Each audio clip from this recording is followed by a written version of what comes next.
Assalamualaikum warahmatullahi wabarakatuh. Oke, kita berjumpa lagi di channel Kenal Alam. Kali ini saya akan membahas sedikit pengetahuan tentang sekilas unit sake vibrator roller series SV525 atau SV520 series. Pada gambar ini sudah ada gambar sake. Di sini ada eccentric shaft yang dia berputar untuk menghasilkan getaran pada drum. Terus di sini ada sebelah kanan drum depan ini ada motor vibro. Di sini ada gravel pump untuk depan, engine, hydraulic filter, differential, operator seat, instrument panel, power reverse travel, throttle lever atau gas. Spesifikasi unit sake, ya beratnya 10 ton, di rear axle-nya 5,4 ton, terus front axle-nya 4,7 ton.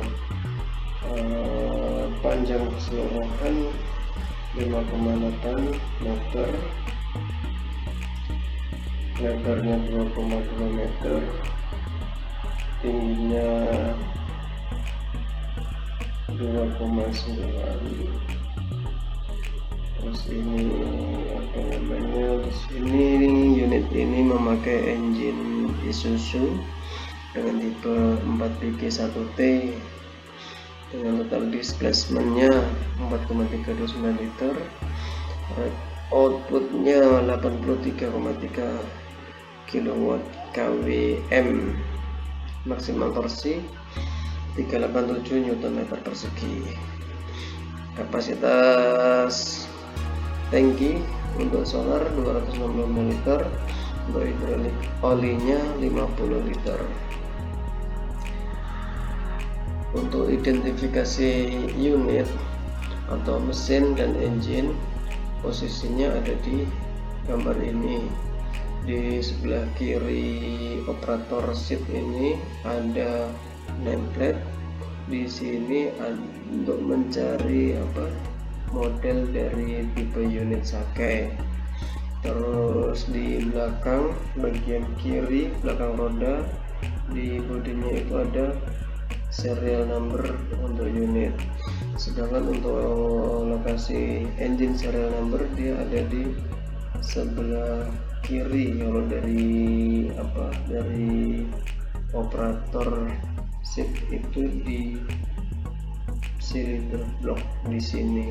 Nah, ini contohnya. Nah, di sini ada pengertian untuk sake TF, DF, D, dan T. Kalau TF itu dia tooth foot, jadi yang di dalam ini dia bergerigi, terus yang di luar dia smooth. Dan yang lapisan drum yang smooth ini bisa dibongkar pasang. Kalau untuk yang D dia drum, tapi bisa ditambahin juga untuk yang bergeriginya ini untuk drum. Jadi kalau yang DF ini dia lapisan yang di dalamnya drum halus ini, terus ada tambahan bergeriginya di luar, itu DF. Sedangkan kalau D itu dia kombinasinya TF sama D ini, T, kombinasinya TF sama T. Jadi kalau yang T drumnya ini bergerigi, dan ini bisa dipasangi yang model smooth ini, nanti jadinya TF. Terus kita lanjut ke instrumen panel. Ini nomor 1 ada lamp switch, rotary lamp, combination motor, shutter switch, eco mode lamp, speed change switch, parking brake switch, brake pedal, power reverse lever. Di power reverse lever ini ada switch yang berfungsi untuk mengaktifkan vibrator jika selektor ini difungsikan ke gambar lever ini. Terus 10 ada throttle lever, pedal lever gas, close gas. Terus 11 vibrator switch. Nah, ini untuk mengaktifkan dari vibro kecil atau vibro besar. Terus ada steering wheel, roda kemudi, ada horn atau klakson. Combination meter, gambar yang ini dia untuk pada saat kunci kontak itu on, ini kunci kontak masih off. Nah, di sini ada gambar tensiometer, terus ada indikator lem, terus ini untuk temperatur, terus ini untuk fuel gauge, terus ini ada AM atau hour meter. Tensiometer berfungsi untuk menunjukkan putaran mesin dalam satuan RPM. Terus temperatur adalah untuk pembacaan suhu engine. Terus ini untuk mengukur bahan bakar. Di sini ada vibrator lem indikator. Ini akan menyala jika saat vibrator diaktifkan. Terus lem indikator juga menyala jika lampu sudah dinyalakan. Ini kalau di 55 ini adalah option. Ini parking brake ini menyala jika rem diaktifkan atau ditekan tanggalan, kondisi tombolnya tanggalan. Terus hydraulic filter warning light ini akan menyala jika filter hidroliknya kondisi buntu. Baterai charging lamp juga menyala jika charging dari alternator itu tidak berfungsi. Terus creating plug timer ini akan menyala jika kunci kontak kita arahkan ke posisi heater atau heat. Terus si engine oil pressure warning lamp menyala jika tekanan oli rendah di bawah limit. Tombol parking brake kembali digunakan saat kondisi sedang parkir atau standby. Jika tombol parkir brake ini ditekan maka parking brake akan aktif, dan jika ditekan kembali akan rilis atau rem bebas. Pada posisi gambar, jika posisi tertekan dia aktif, berarti kondisi ini rem sedang aktif.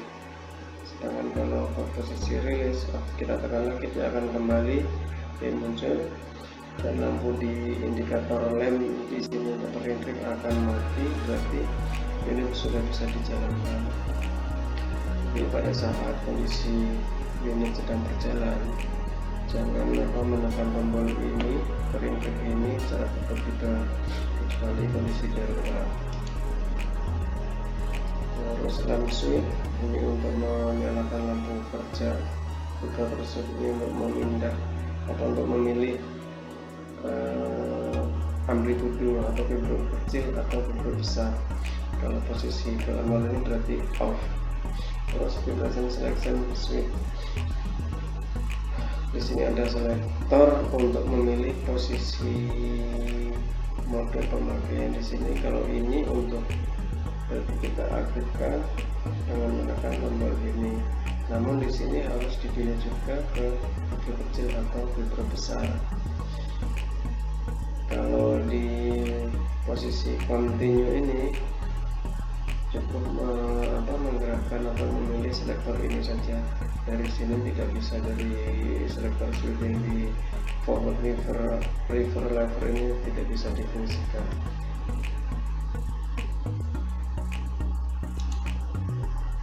Switch vibrator tadi sudah kita jelaskan di atas. Terus ini forward reverse travel.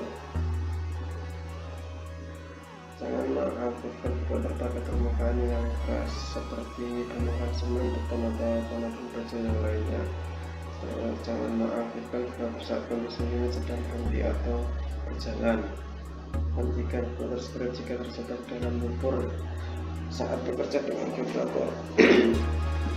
Penting juga untuk pengoperasian vibrator saat kita menggunakan vibrator kecil dan kita mau memindahkan ke vibro yang besar, maka harus kita posisikan off dulu untuk vibratornya sampai terdengar suara bunyi kelontang dari eccentric shaft, baru kita pindahkan ke vibro besar. Begitu juga sebaliknya. Nanti kalau misalkan eccentric sebelum berhenti sudah kita pindah ke vibro yang besar, misalnya dari kecil ke besar, nanti efeknya eccentric shaft itu bisa patah.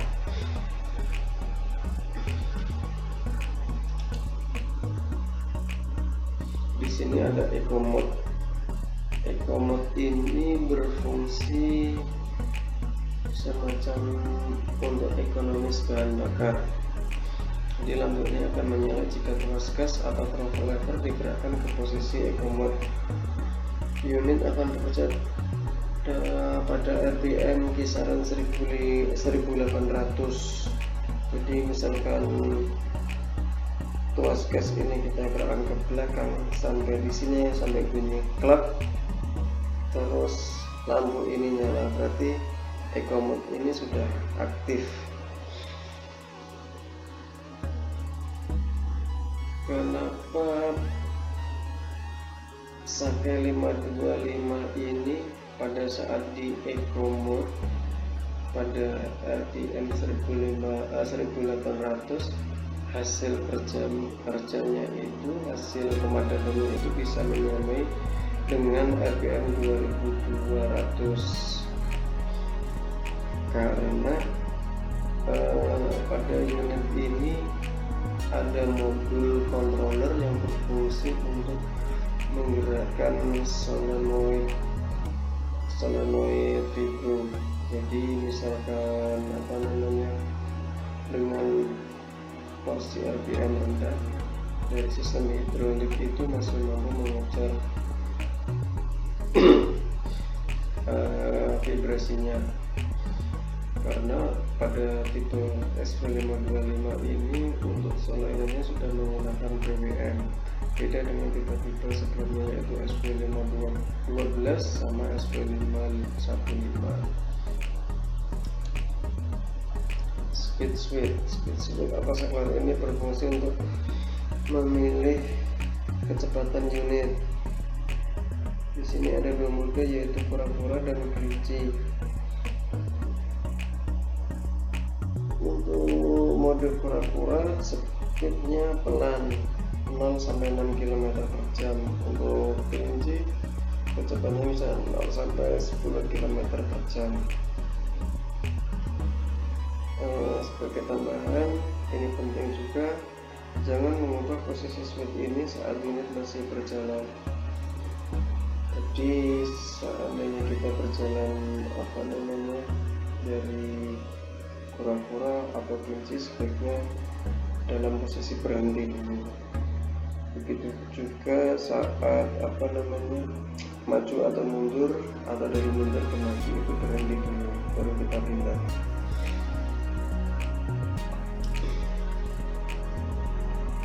Starter switch, terus parking brake switch, speed change switch, klakson, brake pedal. Brake pedal ini berfungsi untuk emergency saja, untuk darurat, karena ini sistem pengendalinya hampir sama dengan parking grip, cuma ini posisinya di kaki, terus yang parking grip ini di tangan. Jadi misalkan kalau untuk yang SV525 yang dulu, jika kita injek pedal ini, unit akan berhenti dan mesin akan mati. Ini kalau dalam kondisi meskipun berhenti atau berjalan. Namun yang SV525 yang baru ini jika pedal ini diinjek dalam kondisi unit berhenti, engine tidak mati, namun kalau berjalan dia akan matikan engine juga.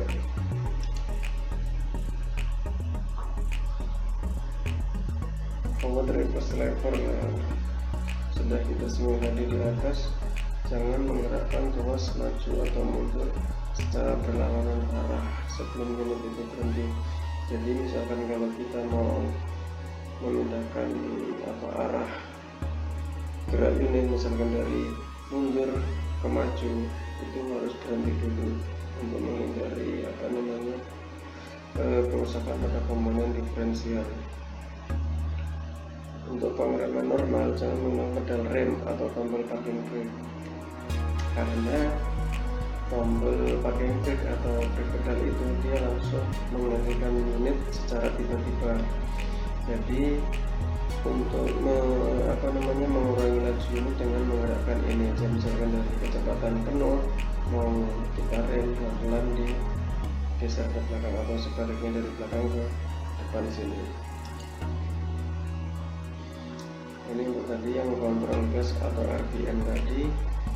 Jika posisi RPM idle mesin itu kisaran 950 RPM, dan saat eco mode itu kisaran 1800 sampai 1900 RPM. Untuk full throttle atau gas full itu bisa sampai 2300 RPM. Di sini ada contoh fotonya, yang ini saat idle, ini saat eco mode dan lampu ini menyala, dan ini saat full throttle atau gas full. Nah, di sini ada gambar controller. Nah, ini yang yang berhubungan dengan eco mode tadi. Jadi dengan RPM 1500, controller ini akan memerintahkan sistem hidrolik melalui saluran hidropump itu untuk membuka dari sudutnya piston servo itu, supaya yang dihasilkan dari vibrasi atau putaran eksentrik sub itu sama dengan engine pada 2200 RPM. Jadi kalau eco mode itu sudah nyala, otomatis kontrolnya akan memerintahkan ke solenoid tadi atau ke sistem hidrolik tadi. Di sini ada fuse dan relay box. Terus di sini ada glow plug timer. Jadi kalau kita kunci kontak itu kita gerakkan ke arah hit, meskipun lama dia akan berhenti otomatis heaternya karena diatur oleh timer ini. Terus di sini ada diode unit. Nah, di controller tampilan bawahnya ada dua lampu ini, red light indikator dan ada hijau. Dia normalnya itu hijau ini nyala terus. Sedangkan kalau ada error pada sistem vibration atau sistem hidrolik vibro, di sini akan berkedip, tergantung kedipannya nanti berapa kali. Nah, pokoknya kalau di sini ada kedip-kedip warna merah berarti sedang ada masalah. Terus fungsi dari unloader valve, dia posisinya itu di terlindung baterai atau, jadi kalau kita mau lihat ini, buka dulu tutupnya baterai ini, baru nanti akan terlihat di sini tampilannya. Ini dia semacam kran untuk buka nutup. Ini berfungsi saat kondisi engine atau sistem hidrolik itu bermasalah atau stop, atau untuk menarik unit dalam kondisi mesin mati. Untuk menarik unit, supaya untuk merilis dari untuk merilis sistem hidrolik, jadi putar valve ini berlawanan arah jarum jam, yaitu posisi unload. Sedangkan untuk pengoperasian normal, putar kran ini searah jarum jam. Posisi unload harus putar full mentok. Unloader valve ini berfungsi untuk pos tenaga seperti halnya kopling menggunakan unloader valve untuk menarik atau bila ada masalah atau sistem hidrolik. Jika posisi unloader valve ini tidak pada posisi full unload atau menutup, maka akan terpengaruh pada laju unit. Semakin terbuka semakin lemah pressure untuk drivernya. Jadi kalau kondisi kran ini tidak tertutup penuh atau terbuka separuh, nanti jalannya unit itu bisa lambat atau tenaganya berkurang saat travel. Karena beberapa kali kejadian di customer, jadi mungkin ada orang yang nggak tahu fungsinya ini, jadi dikendori, akhirnya komplain kenapa kok jalannya jadi lambat. Nah, ternyata setelah dicek itu di sininya tidak tertutup penuh.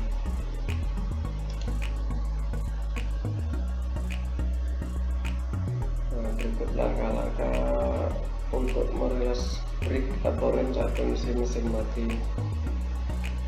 Sebelum kita melakukan ini atau menggunakan baut yang di setelan rem itu, sebaiknya jika kondisi tempat itu miring, sebaiknya roda itu diganjel supaya saat kita memberi atau memprogreskan rem itu tidak menggelincir atau jalan sendiri. Nah, berikut cara-cara untuk merilis parking brake. Nah, pertama, untuk kita memutar ini harus kita buka tutup baterainya. Putar ulur valve berlawanan jarum jam sampai full. Pastikan aman sebelum menggunakan baut pada kardan. 4. Kendurkan mur atau pengunci lock nut B yang baut di sini, kemudian putar baut A ke kanan atau dikencangi searah jarum jam hingga menyentuh plat ini atau plat plat untuk rem.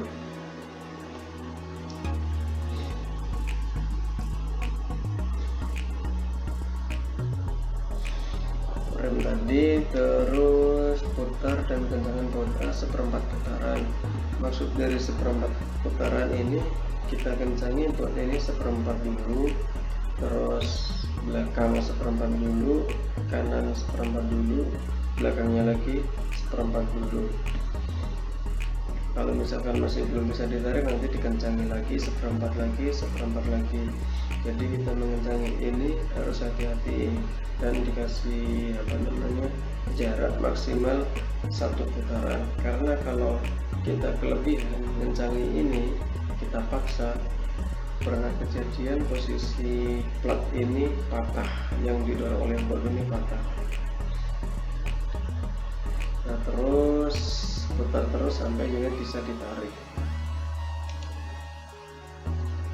Setelah penarikan selesai atau unit sudah normal, kondisi baut ini harus dikembalikan seperti semula. Jadi baut ini, kalau saran dari teknisi, karena di antara nut atau mur ini ada o-ring, sebaiknya baut ini dilepas dulu, diganti o-ringnya dan dipasang kembali. Terus setel baut A dengan jarak 34 mm, jadi jarak permukaan baut ini terhadap nut ini 34 mm.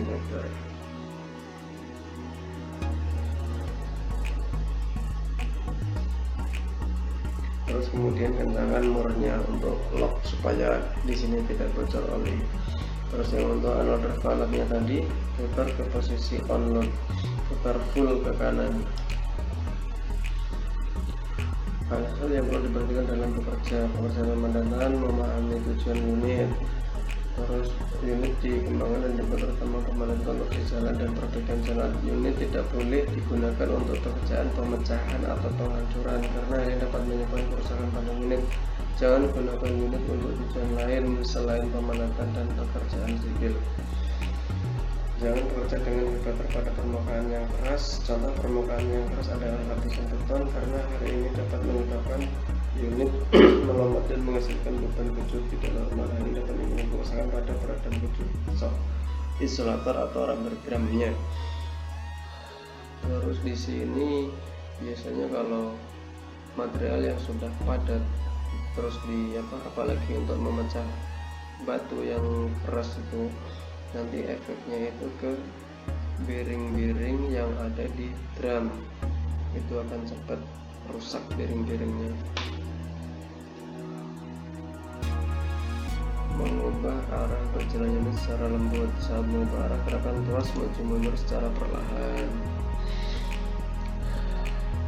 Gunakan engine brake saat berjalan berturut-turut. Gunakan engine brake bersama dengan pengoperasian tuas maju mundur.